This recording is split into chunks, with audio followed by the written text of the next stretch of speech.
So last night the NBA draft happened, where a lot of teams selected players who could potentially be future all-stars or just be very valuable players in the NBA going into the future. And I'm not gonna lie, a lot of the selections were completely out of place. Like some guys went way higher than they were expected to, and some guys went way lower than they were expected to as well.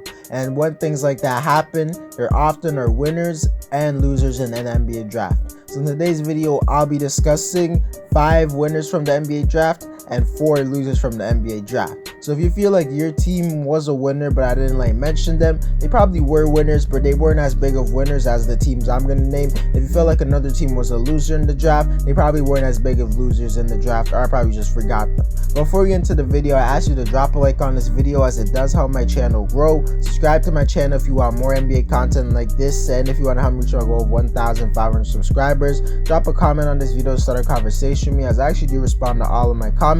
And play that intro.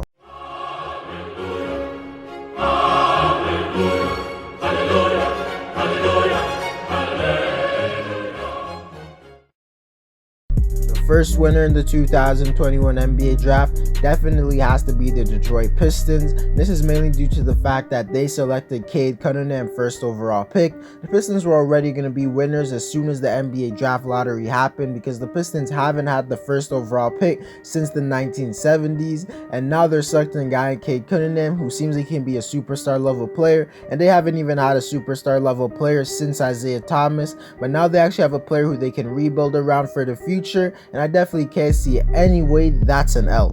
The second winner in the 2021 NBA draft definitely has to be the Golden State Warriors, and this is mainly due to the fact that they got a steal in Jonathan Kuminga in the 7th pick. He's a guy who's an excellent defender, and he's great at attacking the rim, and he's a solid shooter. I definitely think there's a chance he could help them out immediately to a certain degree, and I think he'll be really good in the future. I think he has one of the 4 best upsides. And then they got even a bigger steal with the 14th pick, selecting Moses Moody, who's a guy who seems like he can be an even bigger steal, because he's the guy who's a 3-and-D prospect, which is something they definitely could use. He seems like a prospect who could help them straight out the gate for sure. So this is definitely a W. The Warriors got 2 steals and 2 prospects who I'm really high on. Warriors definitely a W. The third winner in the 2021 NBA draft definitely has to be the Houston Rockets. This is mainly due to the fact that, yeah, we all know they selected Jalen Green with the 2nd overall pick, and he's the guy who looks like he has superstar potential. He has the 2nd highest potential in the draft in my opinion, and he's just the guy who puts up a lot of buckets, maybe a franchise cornerstone type of player he could potentially be, and he's just very entertaining to watch. But I really want to see him and Kevin Porter Jr. play alongside each other, because I think they could be one of the better duos in the league. But they also got some other steals in the draft, as they also got Alperen Sengun, who's a prospect, like a big man who's very skilled in the paint. They also got Josh Christopher, who's a pretty skilled guard who has a lot of upside, and they got Usman Garuba, who seems like a guy who could be a high energy role player. Those are definitely some solid selections, and I think Rockets fans should walk out of this very happy. The 4th winner in the 2021 NBA draft definitely has to be the Charlotte Hornets, who got 2 prospects who I'm really high on, as they probably got the steal of the whole draft in James Buckennight, selecting him with the 11th pick, because Buckennight was a guy who's projected to go as high as the 6th pick, and Charlotte stealing him at the 11th pick is definitely great, because he's a guy who I think can be a great scorer in the NBA, and that's something they kind of need. Then on top of that, they got the guy who I really wanted them to get in Keon Johnson, because I feel like he's a great modern day center, as he's great at catching lobs. He's really good defensively, he can guard multiple positions, and he can shoot the 3 ball at a good level. He's definitely going to be one of the biggest steals in the draft, and they got him at the 20th pick, which was a bit of a steal in my opinion. Just a huge W for them. They should definitely be happy, and they're trending in the right direction after drafting LaMelo. The 5th and final winner of the 2021 NBA draft has to be the Orlando Magic, who probably didn't get the steal of the draft, since there's a realistic chance who they selected went to the 5th overall pick, but they did get Jalen Suggs, who's a guy who most people thought was going to be for sure the 4th pick selected by the Raptors, but they actually selected Scotty Barnes, and I definitely think Suggs as a player could be an NBA All-Star. I don't know about superstar, but I guess we'll have to see, but I definitely think he's going to be a big part of Orlando's future. And I think it's just a great selection, because it was unlikely that they were going to get him going into the draft, but good for Orlando for them getting him.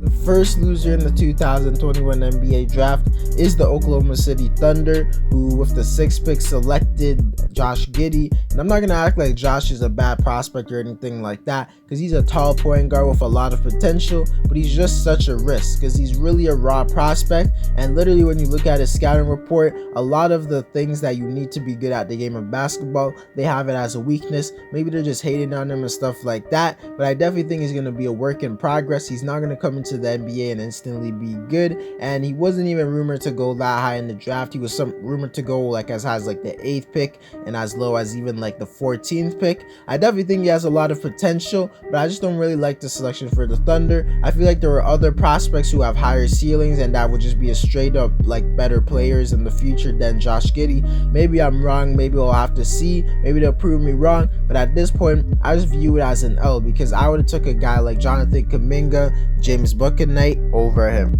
The second loser in the 2021 NBA draft is the San Antonio Spurs, and I believe they're losers due to the fact that with the 12th pick they selected Josh Primo. If I'm being honest, I feel like there was a lot of prospects who are better and had better potential than him. Guys like Keon Johnson, Jalen Johnson, and Keon Johnson, I would all expect like to take over Josh Primo, but he definitely doesn't seem like a trash prospect or anything. He looks like a guy who's already pretty skilled and developed. He doesn't seem like a raw prospect at all. So maybe I'm just dumb, and maybe the Spurs are the right pick because they are one of the better franchises when it comes to like drafting players and things. Maybe he impressed at workouts or something, but I just feel like they should have and could have selected some prospects who have higher potentials, and that could have just been straight up better. But I don't know, I don't want to like doubt the Spurs too much because they are the Spurs. The third loser in the 2021 NBA draft is Keon Johnson, and yes, I know he's not a team, but going into the draft, Keon was literally ranked as a top 10 prospect, and most people had him going as late as the 12th pick